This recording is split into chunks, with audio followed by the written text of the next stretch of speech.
Hello everyone. Hello, hello. I'm Tony. And I'm Tally. And we are the Lazy Book Lovers.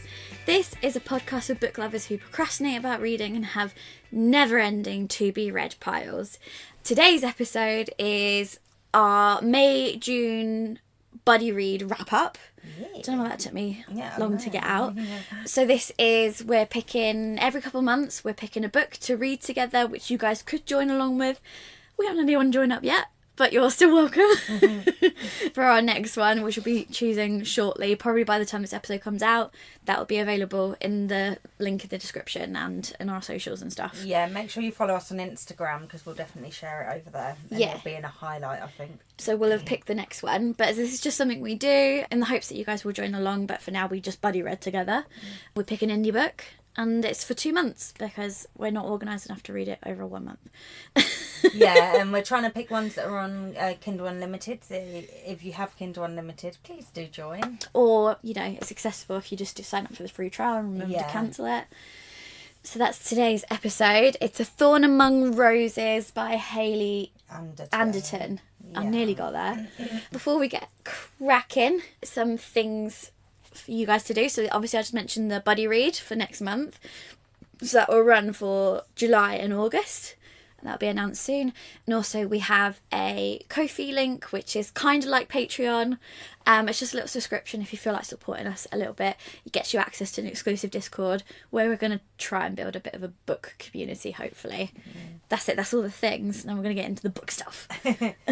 So, A Thorn Among Roses is a Sapphic Beauty and the Beast reimagining. Now, I thought it was a retelling. I also thought it was a retelling, and I just read reimagining on here, and I was like, okay, that changes a lot of thoughts I had.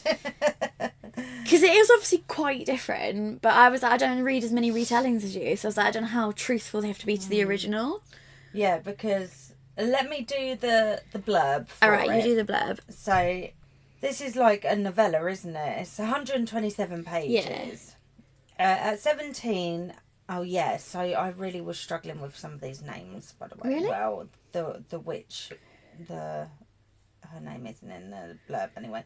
Is it Fiora? Fiora? I read it as Fiora. Fiora, that's how I read it. Cool. At 17, Alana single-handedly defeated the biggest army that Thornwood had ever seen. By sunrise, the very next day, she had been shunned by her own people, forced to become a recluse, and reside in the castle where she was supposed to rule over them. Now, with her parents gone, she suffers alone, bearing a curse bestowed upon her by the village witch, making her resentful heart as twisted as a vine. I'll leave it there. There is some more, but an enemies to lovers, a Sapphic retelling of Beauty and the Beast, which explores body image, self-acceptance, and the magic of love. I think that's a good. It's a pretty decent summary, to be fair. Apart from enemies to lovers, but we know how I feel about that. You have to actually be enemies for it to be enemies to lovers. They're not enemies at any point, really. No. I feel like it's more Grumpy Sunshine than anything. Yeah, agreed. So, I don't know. I know we have some our bullet pointed list, yeah. Let's do these first. Okay. So, favourite part? We should probably tell you guys. Oh, yeah. So we are going to do spoilers, aren't we? Yeah. This is a spoilers discussion. Because what I was about to say was spoilers. I was like, oh shit, we didn't say. So this is a spoilers discussion of the book. Because obviously this is for us to eventually make a book club. So this is kind of like your long distance book club in which you would talk about the ending. So just a heads up, it's spoilers. But some people aren't asked by that and they'll just go and read the book anyway after spoilers. Yeah, exactly. Yeah, I quite liked the kind of twist at the end where she like goes and saves herself. Basically, like she goes and defeats the big bad witch. Yeah. And then saves herself, and then like the love interest comes riding in at the end. Yeah. And just helps. Like on a white steed almost. Yeah. Literally. I quite like that part. I was like, that's a bit different because in my head that's not where I saw it going. I thought there was going to be some kind of like, I don't know, they'd kiss and then that would save it or something. I didn't think she'd go and like defeat the witch basically. Yeah, so the witch's curse is, I can't remember the exact phrasing, but it was something like, like true love's first kiss or something like that. So the expectation for it all was that her and Fiora must kiss at some point to lift the curse, but I know, but she kept teasing that the whole time. Yeah. Like, it would nearly happen. You're like, what? Which is kind of hard to do with 120 pages. Yeah. But So, like, the beast side of her was that she was cursed to... It was like her... Well, she was like invincible and her sunk army had, under like, her skin fused to her and or something. thorns Yeah. came out of her skin. Yeah. So it was like a in and out situation. Yeah. And she couldn't feel pain. She Emotions were numbed. And, yeah, she couldn't die. Yeah. Or was not invincible completely, but I think a bit... A bit more? What's the word I'm looking for? Protected, I guess? Yeah, because maybe because of the armour and stuff, yeah. She was wearing permanent armour, basically, and couldn't feel pain. Yeah. Yeah. Oh, so my favourite parts were anything where Fiora was trying to do potions and they were going wrong. Just relate. I love those bits. Yeah. So as the blurb said, like the themes of it were very much about self-acceptance. The main character, Alana, was dealing with the fact that her body was not the kind of aesthetic that... Princess archetype. Yeah. Like she was quite broad and soft. So like muscly but soft around the middle and tall and sort of none of the correct proportions for a princess. No. I think that could have been better if it had been peppered throughout the book a bit more, because there was a big discussion of it at the end, which was quite nice. But I would have maybe liked to have seen her feel that way about herself at other points. It was quite a sudden change from hating yourself to being like, I can accept myself. Yeah. I guess, again, that's probably like just the shortness of the book. I don't know. Yeah, I mean, the biggest thing I would say is I think having this as a novella did the story a disservice. I think there was a lot of ideas and a lot of character themes. growth that probably could have expanded. Yeah, I think they could have been explored a bit more. And like, I definitely wanted to know more about the world and these creatures that she had to fight. And because of that, like, the relationship between the two had to happen very quickly. Yeah. So it felt like they were only like, not even enemies, maybe dislike, untrusting of each other for like one chapter, and then... Well, Fiora was never distrusting. It was always in Alana's head, basically. We haven't even mentioned it, but there was actually 2 other characters as well. Oh yeah, there was 2 other friends. And they were barely in it, and I would have loved more of them as well. Especially like, apart from got the special panpipe in a battle and then gone again. Yeah. A lute, I think it was it? I guess it's supposed to be about how isolated Alana was making herself. Yeah. So I get why it was done. And you definitely get that feeling of isolation, I guess. Because she's got these people living in her castle that she doesn't even see. Yeah, and then suddenly she has like visitors from other kingdoms and stuff. It's just like, whoa. She's apparently been on her own for 3 years, and in the space of like, I don't know how long it's supposed to be, but in the space of what felt like a couple of weeks, she's just got non-stop people arriving. She goes to ask a witch for help, and the witch curses her with this thing. This is like the very beginning of the book. And magic is very much distrusted in their world. Yeah. Her parents, who were the rulers, that die in this... So it opens with this great big battle against these sort of giant spider creatures. Yeah, I would have loved to have learnt more about them. Yeah. Because they sounded interesting. Yeah. That sounded like some Harry Potter shit. Yeah. Except, like, they were more body armour. So her parents fall in this battle, and so she's like, oh, shit. I need to save my people. It's down to me now. My parents are gone. The army's decimated. Thrusted into princess little queen life. And so she's like, my parents distrust magic, but I've got no choice. There's no other way to win this war. So she goes and runs to the witch in the woods that's been banished for like 100 years or something. For being a witch, I think. Yeah, literally just for being a witch. I think she did some dodgy shit in the past as well. Yeah, probably. And this woman's like, yeah, I'll curse you, and this will mean you'll get, like, you can fight the spiders for 24 hours, but then you're cursed. And she's like, yeah, it's fine. Yeah, I'll take it. Whatever. Yeah, I'll do it because I need to save my people. Everyone's gonna die, so like, who cares about me? And she's like, okay, there will be consequences. And she's like, yeah, whatever. And then she goes and she wins. And then she comes out of this battle, and all the people are just like, you use magic. We don't trust you anymore. Yeah. You're disgusting. I found that bit hard to understand, and I think there may be a bit more world building. Yeah, a bit more understanding Space like for world how building. deep that prejudice ran. Yeah, because we were just like, she's just saved you all, and now you're all like, fuck you, go to your castle. I'm never going to talk to you again, except for when she randomly gets that note saying like, please come help us, and then they're all like, I never sent that note. So who the hell sent that note? Yeah, by Raven. Yeah. Yeah. So I would have loved to have had. If it had been a longer book, for me, I would have enjoyed that a bit more. Maybe like a bit more world building, a bit more chance to actually have like more time between them not trusting each other to trusting each other. I couldn't quite picture the size of the kingdom, like the scope of her kingdom. Yeah, because it seemed like it was just that one town. Yeah. But then we're travelling across the country to go to another country to see that other witch that helps her. And that takes a couple of days. Yeah, yeah. And does she now also rule that kingdom with the king that came to ask her to marry him? Because they got invaded, didn't they? Well, no, because she just fucks off at the end. Yeah, that's true. Oh, yeah, so at the end, she's just like, screw all this, I'm going. Yeah. Which... fair dues. Yeah. I was like, But you know what, so fair enough. Again, do they just not have a royal family, which is pretty modern of them, I approve. well, she was like, they can election-y queen or king. Yeah, I'm fuck out. you guys, yeah. They don't want me anyway. Which is like, fair enough. There is, like, when she meets Fiora and Fiora's... I think there's actually 3 friends, isn't there? There's 4 of them. See, with the friends, there's such subplots. There was the bloke, the one with the flute.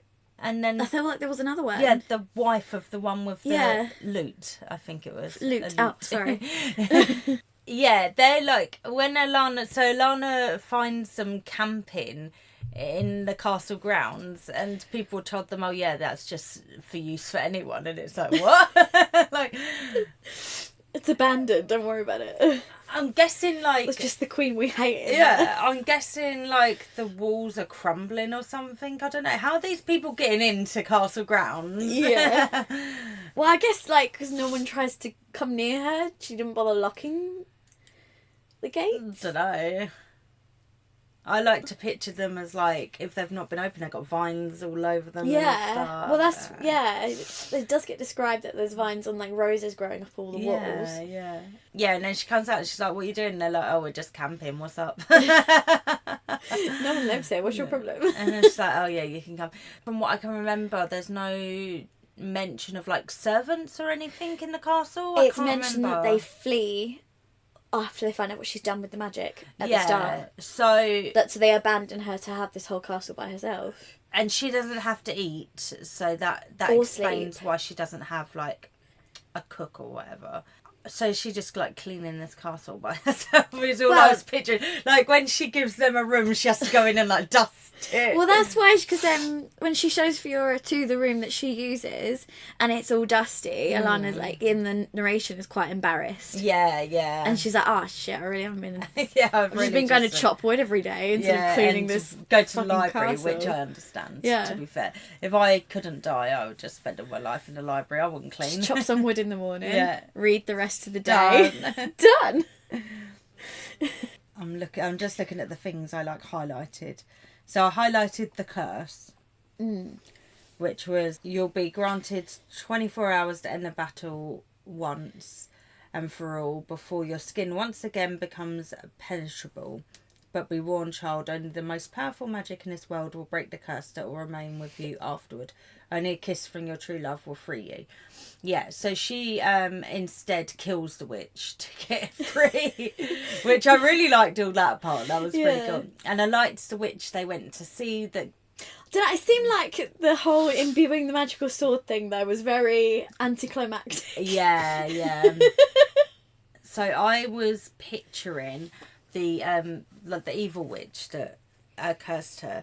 I was picturing the cottage in Akatar, you know, when she goes the blind witch. I don't know why I was kind of picturing that kind of vibe.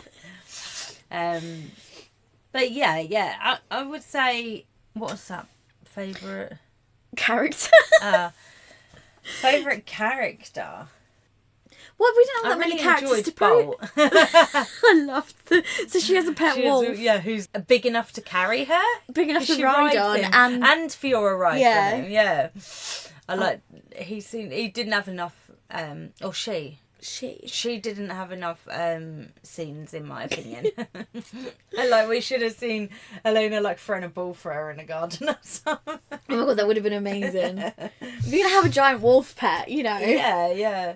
I did like when they got to the witch that helped them, her island. Yeah. She was like, "Go on then," and then Bolt was like, "I'm gonna run." Oh yeah. I need to go play on the island. I'm a big dog. I'm gonna go run.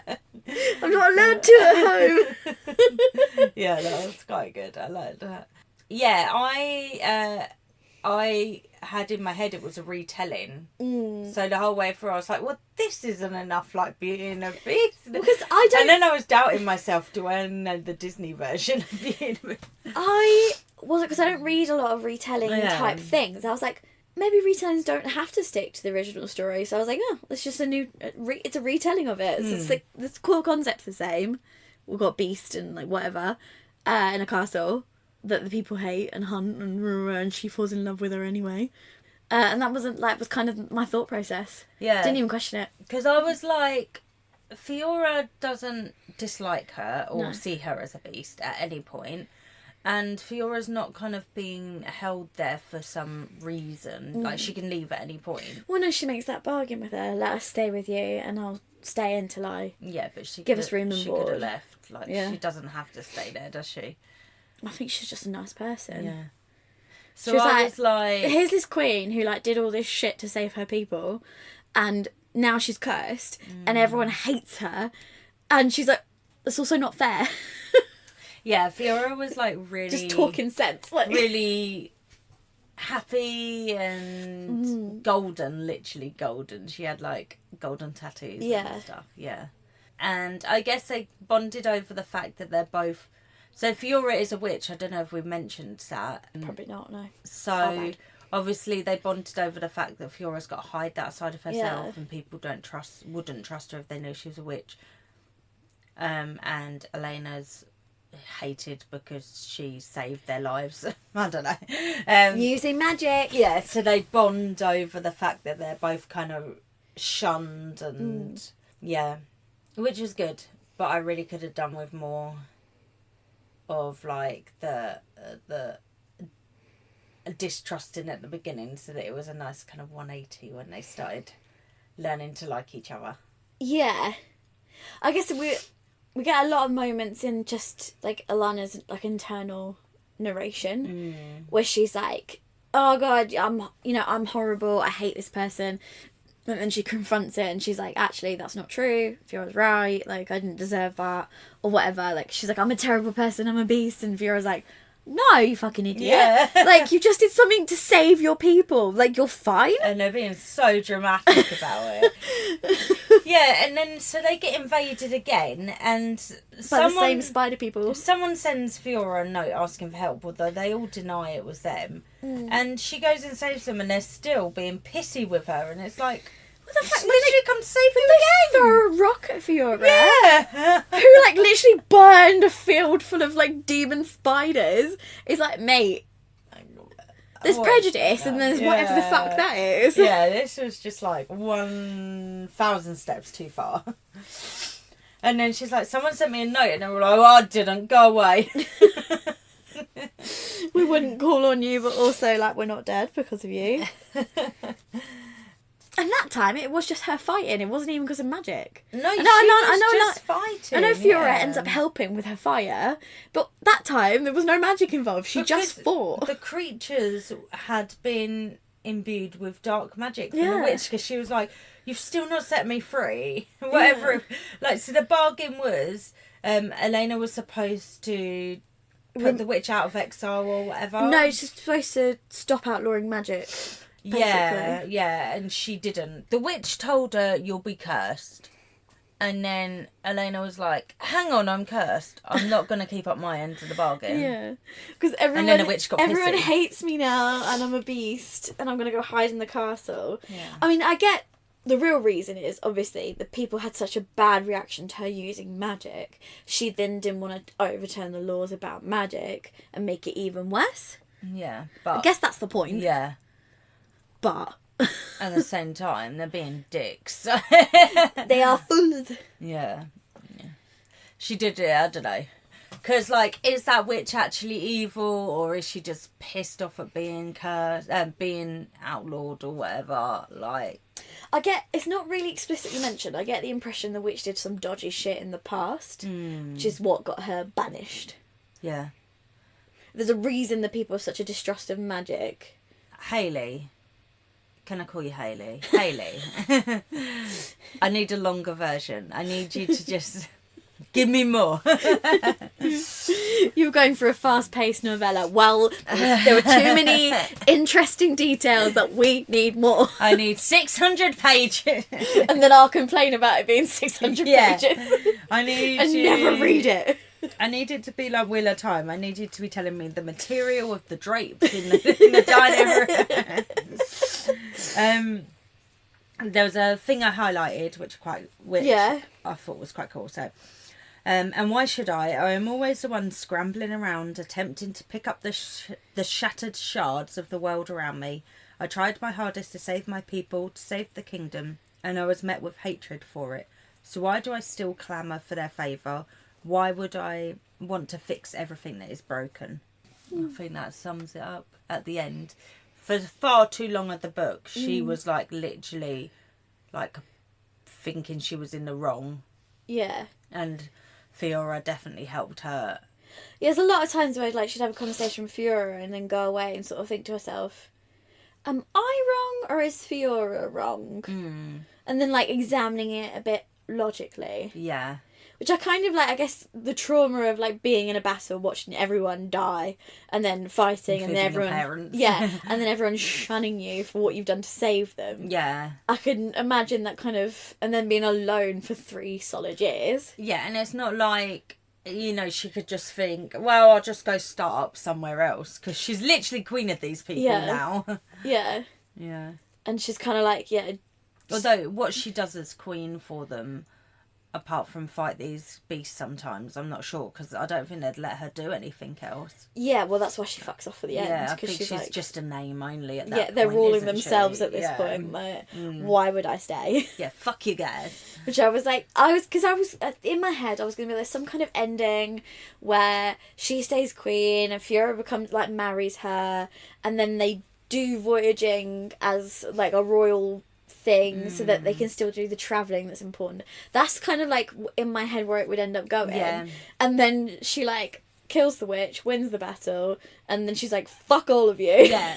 Bye. Bye, bitch. Love myself, love the witch, I'm a go. I'm going. Yeah, you guys. I hope that like their village just failed. So ending, yeah, it was a great ending. It definitely wasn't how I was predicting it would end. You know, at one point I thought that by the time Alana got to the bad witch in the woods to fight her, I thought that Fiora would be there already somehow or something, already fighting the witch on her behalf. Yeah. That's what I was predicting in my head. Or Fiora would catch her before she went to the witch and they'd kiss or some shit. I don't know, I was like, in my head, none of it was going to play out the way it did, so it definitely did subvert my expectations. Because the townspeople made no sense to me at all. I was like, is there like some sort of cursed object in the town that's making them all weird and mental? Like... it's just the way Fiora was like, you're all fucking crazy. Yeah, she literally like has a go at them, doesn't She's like, what the fuck? Yeah. She literally saved you twice now. like, boo! It's tomatoes. Yeah. Yeah. They're such like... I feel like if this was The Office That would be the moments where Fiora looks at the camera and is like, the fuck? The fuck is this? Yeah. She's been just like putting up with this shit. Like, and then like make it make sense. Alana's like, I'm a horrible beast and I'm a terrible person. And that's when she'd look at the camera like, yeah, you did this to save everyone. Alana was definitely queen of no self-confidence at any point. Or just like, she wallowed in that. Yeah. I mean, understandably, that's a lot to go through. Yeah. I mean, I enjoy a good wallow. I'm not sure if I would do a 3-year wallow, but I've never been offered the opportunity, so... Maybe I would. Oh, I just think with my little neurospicy ADHD brain... I'd get bored. Yeah. I honestly forget to be sad. Yeah. Which is something that happens. I mean, I often think if I was a vampire, I would just read a lot of books and kind of ignore everyone. And, I mean, it doesn't sound like a bad life. I just think if I had unlimited time and then, like, didn't need a job for food, didn't get cold and stuff, I think I'd just do the things that I enjoy. Like, I just enjoy... Do hobbies and I just enjoy myself, read books. I don't think, I'd be like, fine, you don't want me to help you? Great. More time for me to just do I'm going to go chop some wood. Well, she does chop wood every day and then read books. The reading books I get. Yeah. The chopping wood. I don't know, because she felt that she was contributing to the townspeople, I guess. I wish she'd held off on introducing Fiora to the library a bit longer. And then it could have been like in Beauty and the Beast, the Disney one, where she's like, "What? This is gorgeous." I know I've read... I mean, she was like that, but... I don't know, is it Grimm's that have another version of Beauty and the Beast, or is that Hans Christian Andersen? Ooh, I will double check who it is, actually. I know they cover a lot of the same fairy tales, but... Because Hans Christian Andersen wrote his for Ladies of the Court. Yeah, Ladies of the That's Court. why we get a lot of this. Those versions have all about being a pious woman and shit. Oh, neither of them. But John? Wait, is it? Yeah. Jean Marie Leprice de Beaumont. A French novelist. I've never heard of him. Written in 1756. Ten is all his time. Beauty and the Beast. To be fair, I never really got into Beauty and the Beast as a kid. Oh, well, that wasn't one of my... This was a book she wrote based on a classic folk tale. So the tale goes on... As old as time. An oral literature. Yeah.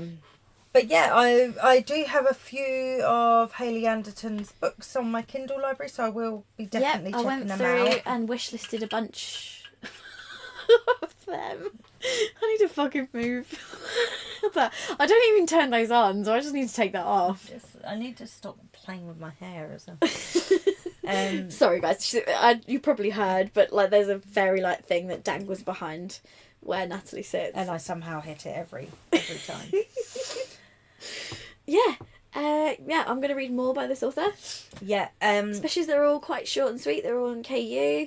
Mm-hmm. She seems quite nice from the interactions I've briefly had on social media with her. Since we picked her as the buddy read. Follow her on Instagram. I think she's it's Haley A. Writes. Yeah, that's it. And she does the like indie spring spectacular, I think it's called, where a lot of indie authors put up their books for free for like a week or whatever it is, or 24 hours or whatever. And she's also running a indie review thing now as well. So if you're an indie author and you want your book to be reviewed by reviewers, maybe contact her and do that. Yeah, and also we should mention that we do roughly every quarter or less, sometimes we do them more frequently, we do feature indie author episodes where we talk about upcoming indie book releases. The form's on our website, lazybookloverspodcast.wordpress.com, so you submit the form there and you can sort of tell us about your book and what socials you've got, and we always try and tag you if we can. If you are a indie author and your book is available on KU and you would like us to consider it for a buddy read, please reach out to us. We would love to have some more options. As at the moment, it's just sort of... whatever tickles my fancy. Yeah, whatever tickles Natalie's fancy, and then I pick from the 5 options she gives me or whatever. Yeah, so this time round it's a bunch of books that I want to read from the Spiff Bow contest. So, yeah. Well, it's books because you're better at keeping an eye on these kind of things than I am. Like, unless I hear about them on our podcast, I don't go and find these things. Yeah. So then I'll rely on you to bring them to me so that I read them. Read this. Okay. Okay. Look, you pick up a lot of the heavy lifting on this podcast at the moment. It's the smallest thing I can contribute. So yeah, please consider joining us for the next buddy read. We will have shared it by the time this episode comes out. You could join us on our podcast, which is linked in the description, or go to Ko-fi and do a membership and you can join our private Discord channel. And join our buddy read on Storygraph as well if you use Storygraph. Yeah, so please like, share, subscribe. We would appreciate it. Thank you very much. And we will speak to you next week. Bye-bye. Bye, guys.